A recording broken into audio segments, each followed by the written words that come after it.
Gen friends, I'm Major Gaurav Arya and you're watching the Chanakya Dialogues English. Chandrayaan 3 is a stupendous success, but let us not forget, it always starts and ends with the leader. That is the taking off point and the landing. At which they had to do this recreated operation because there were no terrorists, they were just showing us how we do it. There was nothing shot inside the house, and yet that approach to the house also they cancelled. Gen friends, I'm Major Gaurav Arya and you're watching the Chanakya Dialogues English. Like this video, subscribe to our channel and don't forget to press the bell icon. The Prime Minister of India, Shri Narendra Modi, was on a visit to Greece. More of that a little later. And from Greece, today morning early, he flew directly into Bangalore. And you know why? He said that I want to personally congratulate scientists of ISRO. Now, ladies and gentlemen, here is a message in all this. And, people who study leadership will know what this message is and will be able to easily recognize this message. What is the message that the Prime Minister of India is trying to convey? He's the Prime Minister. He could have called the ISRO scientists to Delhi. He could have called them to the Prime Minister's office, the Prime Minister's house. He could have hosted them there and they could have had a lovely photo op and, he could have congratulated the scientists there at the comfort of his home. But no. After a grueling state visit, he comes back directly to India and that too to Bangalore. He goes to Bangalore and says, I want to give you that honor, I want to give you that respect, so the Prime Minister of India will walk to your place. This is true leadership. And we have seen this leadership when he congratulates athletes and even those who lose. He says, don't worry, try harder, you'll win next time. This is what this entire game is about. It is not that after 2014, ISRO started producing brilliant scientists. These are the same guys who were there earlier. There is no difference. Right? Did the Modi government start hiring new scientists with better qualifications after 2014 when Prime Minister Modi came to power? No. These are the same people. Then why success after success after success? I'm not saying that the previous governments did nothing. Of course they did. Of course they did. And this has been happening from the 60s. So ISRO's foundations were laid in the 1960s. And a lot of work has been done in the past also. So there is no denying that previous Prime Ministers also done a lot of work. But when you think of Prime Minister Modi, you think of ISRO on steroids. They're like going crazy, launching mission after mission, Mars mission, then you have Chandrayaan 2, then Chandrayaan 3, and now Aditya, the Sun rover, and you're talking about a mission to Venus, you're talking about Gaganyaan, then you're talking about Samudrayaan. I mean, the scientific community is absolutely going ballistic in India, and this is due to leadership. Nothing else. This is pure leadership. And this is why ISRO is so successful. They have brilliant scientists, and the reason is the focus on ISRO, the removal of all bureaucracy, and making them so effective that these scientists, they've been told, do your magic. And they've done their magic. And all kudos to the scientists of ISRO. I think they are the people who deserve all the praise. They deserve all the admiration that is coming their way. It is all because of them that Chandrayaan 3 is a stupendous success, but let us not forget, it always starts and ends with the leader. That is the taking off point and the landing point. Coming back to the landing point of Chandrayaan 2 will now be called Tiranga Point, right? Chandrayaan 2, the previous mission. And the landing point of Chandrayaan 3 is going to be called Shiv Shakti Point. Now, obviously, there is this murmur, a loud murmur on social media. Why Shiv Shakti? Again, a reference to Hindutva, whatever. They are always unhappy. Some people of India, they are permanently in a state of unhappiness with whatever the government does. They're perpetually in a state of unhappiness. And why Shiv Shakti? And why this, this reference to religious symbolism, Hindu symbolism? I just want to say that, it happens in the army also. And it happens very frequently in the army. Let me give you an example here. The Indian Army has, Shiv Shakti was actually an exercise in OTA when I was a cadet in OTA. I joined OTA in 1993, I passed out in 1994, and Shiv Shakti was an exercise that we did. So let me give you an example, ladies and gentlemen. You're aware that the Indian Army and the Indian Air Force, also the Indian Navy, but largely the Indian Army on ground because it's a ground force. So the Indian Army went to Sri Lanka to fight against the NTT. And hundreds of our soldiers laid down their lives in the line of duty. What was that operation called? That operation was called Operation Pawan. Because Hanumanji went all the way to Lanka to fight against evil. Right? All those of you who have read the Ramayana or know of this reference will know he was called Pavan Putra. He was the son of the god of wind, Pavan Putra. So Pavan Putra Hanuman, that is why Operation Pavan. Another operation in the northeast, there have been many operations in the northeast. One of the operations in the northeast was also called Operation Bajrang. 1984, Siachen Glacier, Operation Meghdut. So this is not new. So all the people are saying, why Shiv Shakti? This is very normal, this is very common and we're used to it in the army. For those who betray a lack of understanding of our cultural values, I can only feel sorry for them. Yeah. So, I mean, go ahead and protest. You have every right to. Now, coming to something that I felt really bad about, I just want to discuss with you. I felt really bad. While the Prime Minister was speaking to Xi Jinping, and this was in Johannesburg during the BRICS summit, after which he flew to Greece and then he came to Bangalore. Rahul Gandhi went to Ladakh and the same thing. Thousands of kilometers of territory have been taken away by the Chinese, is what Rahul Gandhi said in Ladakh. Now, the problem is nobody takes this statement seriously. But he says, no, actually the people of Ladakh told me. The people of Ladakh told me. Now, this is, I don't even know what to say to this statement. I have never made political statements on my shows. I don't, unless politicians interfere in the army, then I interfere in politics. Otherwise, I have nothing to do. I have very little understanding of politics, actually. So I get a lot of requests from people, viewers, some of you. Why don't you, Major, talk about that particular election, or this political happening has taken place? So why don't you comment on that? I don't. A, I'm not interested, and B, I have very little knowledge of politics, and C, I have got zero interest in politics. I have zero interest in politics. It is surprising, though, that Mr. Rahul Gandhi would choose to say something in Ladakh, something which has no basis in fact. This is absolutely fake news. This is just something that he concocted out of thin air. There are a lot of people there from the Congress who told him that, why don't you say this is a good idea? And he said it. The issue is not of territory here. These are patrolling areas. Like, I've explained this so many times. I mean, General G.D. Bakshi sir has explained it 100 times on television, and we are sick and tired of explaining it. But I know that the Congress party understands. They know what is the truth. But my only request to them, and with folded hands, I'm requesting Mr. Rahul Gandhi and all the Congress people, don't try to score political brownie points on issues of national security of which you have extremely limited understanding. Don't do this. Thousands of kilometers taken away. What do you mean thousands of kilometers taken away? I mean, did they say from where to where the Chinese have taken? You must have some sort of a map. You must have some sort of an idea. The thousands of kilometers taken away. It's an issue of patrolling points. Now, earlier we used to go till a certain distance to patrol. Now we don't. The Chinese would come to a certain distance to patrol. Now the Chinese don't. And that is what is being debated and discussed between Prime Minister Modi and Xi Jinping, and between the Corps Commanders in the Corps Commanders Conference. I believe a Major General level conference is also happening, and so many other things diplomatically we're discussing with China. Exactly this. Where is the question of thousands of kilometers of territory? I don't even understand, and I'm not going to go to Nehru did this and Nehru did that. I'm not going into the past here. I'm not going into that entire Aksaichen chapter and those 38,000 square miles given to. I'm not going there. I'm not interested in going into history. All I'm saying is that I have course-mates who are posted there, right? I have friends who are posted there from the Indian Army.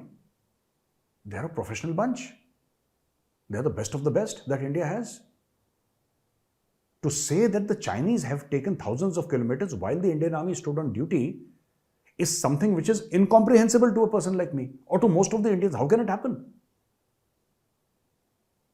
You see, if the Chinese try to come inside, we'll kill them. It's very simple. We'll kill the Chinese. And if we attain Veergati in that entire process, so be it. Yeah, it's all right.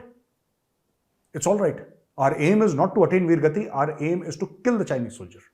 That is our primary aim. But in doing so, should we attain Veergati, so be it. Yeah, it's absolutely fine. The issue is that when you try and muddy the waters politically, and because while 99% of the people will say that this is nonsensical talk, 1% will believe it. And social media is such a poisonous space where you can keep on spreading misinformation after misinformation, and this is exactly what the Chinese want to hear. This is exactly what the Pakistanis want to hear, and this is all fraudulence. I have been to Ladakh so many times. Rahul Gandhi is going after so many years. I don't know when was the last time he went to Ladakh. Somebody will just say that we have lost thousands of kilometers, and they'll keep on repeating it. Let me give you the example of Rafael. He came up with a slogan, Chaukidar Chor hai. Okay? Which means that when we were buying the Rafales, the entire deal was around 59,000 crores, somewhere around that figure. And for that, we were buying 36 Rafales. Now, suddenly they created this huge halla that, the Prime Minister has given this bunch of money, almost about $10 billion US dollars. This 59,000 crore, almost $10 billion US dollars. The Prime Minister has given it to his friend Ambani. He's just gifted $10 billion or 59,000 crores of taxpayer money to the Ambanis. Why? No idea. He's just given it Chaukidar Chor, end of story. But keep on repeating it, keep on repeating it. If Prime Minister gave $10 billion US dollars to the Ambani, did Dassault Aviation of France give us those 36 Rafales free of cost? Did they give it to us free of cost? Absolutely. Did they say, oh, we love the Indian Air Force and we love the government of India, let us just give it free of cost? Which means the Ambanis live in Bombay. The government of India works out of New Delhi, right? It's headquartered at New Delhi. Basically, what Mr. Rahul Gandhi said was that 59,000 rupees were transferred from Delhi to Mumbai. Okay? Done? Done. Now, transfer done? Okay. Now, nothing went to France. And France just gifted India 36 top-end Rafales.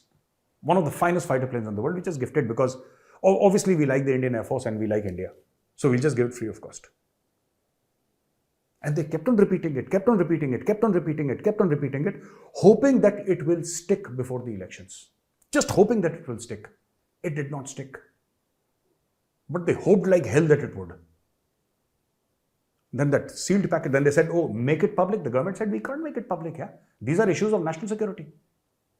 Actually, what they want is that the government, they were saying about surgical strikes also, make it public. How the Indian Army went inside Pakistan, our special forces. Now, these are tactics that are not discussed. I'll tell you, I'll give you an example. I used to do that Patriot TV series, no? So I went to Handwala. Right? 7th sector of the Rashtra Rifles is based out of Handwala. Now, my classmate from school, he was the brigade commander of 7th sector RR. His name is Brigadier Mahipal Singh Rathore.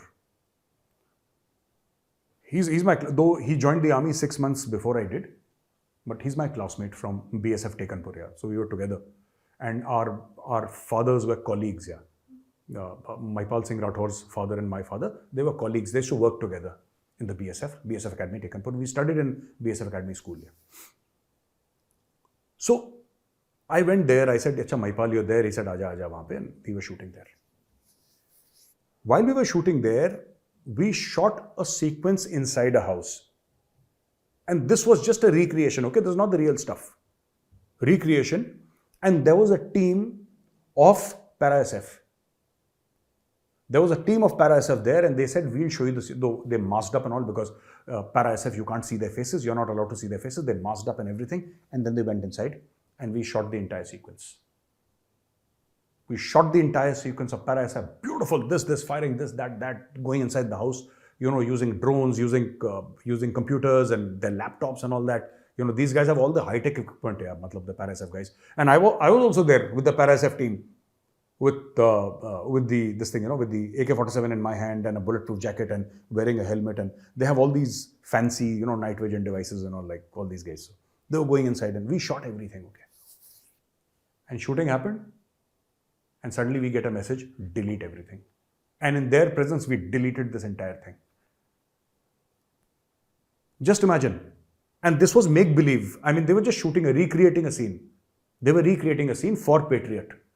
And then Para-SF said, I'm sorry, we can't show it to you. You have seen it, you're a Fauji, you saw it, good for you. But sir, no camera, no nothing. We had to delete the entire footage in front of them and show them that we have deleted it. Beautiful footage. I mean, nothing like this has been shot on Indian television, and we deleted it. And we agreed to delete it simply because they said, sir, we did it because, you requested, but this cannot go out. That is the level of secrecy, that the para-SF people followed. They don't show anything to anybody. They simply do not. And one more thing I'd like to tell you. When we were inside the house, actual tactics were going, there was no recording happening there. Cameras were outside. Do you understand? It's only their approach to the house. Let me clarify this. You'll say that if they had to delete, why did they record in the first place? So let me clarify to you. The approach to the house, when I was coming with them with the weapon, and I was the third or fourth, fifth guy in the line, and they were their hits, they call them hits, I think, 5 guys and all that. Their 2 hits were moving like this. They move pretty fast, so I had to tell them, yeah, slow down here. Just relax, take it easy. They move like cheetahs, yeah. Tuck, tuck, tuck. They move like that. So it's very difficult to keep up with these guys. It's only that was a part that was recorded. Nothing inside the house they didn't allow anyway. And even the approach to the house, moving tactically to the house inside which they had to do this recreated operation, because there were no terrorists, they were just showing us how we do it. There was nothing shot inside the house, and yet that approach to the house also they cancelled. Yeah. This is how obsessed with security and secrecy these para-SF guys are, and the Indian Army is. Just for a TV episode, they deleted everything, going outside, coming out of the vehicles and all that, everything gone. And yet, they say, okay, we want to see actual surgical strike videos. Why do you want to see actual surgical strike videos? They want it to, they said the people want to know. The politicians always say the people want to know. People don't want to know anything, yaar. People don't want to know anything. You want to know because you want to get brownie points out of that, and you want to say, aisa kyun kara, waisa kyun kara? Why have you done this? Why have you done that? This is what you want to do. So next time our boys go inside Pakistan, Pakistanis know how exactly they will infiltrate. Because all the tactics, all the strategy is out, all the secrets are out. Is that what you want? So this whole thing I would request, with folded hands, I request Mr. Rahul Gandhi that, you're a senior person, you're a politician of the opposition party, and many people follow you and many people respect you also. I would request you, sir, not to say anything like that which demoralizes our soldiers, because it certainly does. When you speak things just like that for the sake of saying it, for the sake of saying it, the soldier is there. I don't want to stretch this point further, but I just want to tell you, my friends, that I was there in high altitude here in 1997-98. I've served in high altitude, okay? And both on mountains, both in Lahore Spiti and in J&K, by the way, in both places. J&K also there right on top, yeah, on that Punch, top of the mountain peak. My company was there. And today I'm surprised. They talk so casually about high altitude. They talk so casually about it, these politicians. They just say, oh, yeah, this. Take it from me. I was in Shipkila. Shipkila is 14,000 feet, and Lukma 1, Lukma 2, they go up right up to 15, 16, 17,000 feet, okay? Like this. And that was my entire company. My company was there. I was company commander, Shipkila. I can tell you, my friends, it's difficult to stand outside for 5 minutes. It's difficult to stand outside for 5 minutes. You don't take a bath for months on end. You can't shave for months on end. You have to melt snow to drink water. You have to melt snow to cook your food. And these people talk about high altitude operations. And in high altitude, at least in Lahore Spiti, along the line of actual control, I never fired a single bullet, yeah. I never fired a single bullet. There was no problem with the Chinese at that point in time. There was nothing with the Chinese. And still, it was hell every day. It was hell every day on the high altitude areas where I was posted. There was no firing. There was no acrimony. There was nothing. It was absolutely peaceful. We had 3 meals a day. We used to do a regular patrolling. Apart from that, zero. Apart from that, zero. Nothing happened when I was along the line of actual control. Nothing. Zero. And yet, I found it so difficult to even stand there and breathe. But these people talk about Galwan so lightly, as if Galwan is next to Connaught Place. You go and stand there for 5 minutes, you will realize, what in God's name are you talking about? You talk anything and shoot and scoot, shoot and scoot. You just say Chaukidar Chor. And then the worst is the hypocrisy, where people will come to television studios and say, oh, we consider army people to be gods and army people to be above all of us. I would like to request you, sir, we are not gods. We are people like you only. We are not special. All we want is for you and the entire country to love us as much as we love the country. There is nothing else that we need from you or want from you. Everything has been taken care of. We are very happy. Thank you very much. We don't want anything additional, but don't put us on a pedestal. You're putting us on a pedestal saying that, oh, you're gods. We have no desire to be gods. We are simple human beings. Thank you very much. You put us on a pedestal and then you start cutting our roots. And we understand all this. We choose not to react because, it deviates from our job. It takes away that attention that we want from our jobs. So I would request you not to do that. Very, very dangerous. Ladies and gentlemen, thank you for watching this video. If you like this video, press the like button, subscribe to our channel, and don't forget to press the bell icon. Jai Hind, Vande Mataram, Bharat Mata Ki Jai.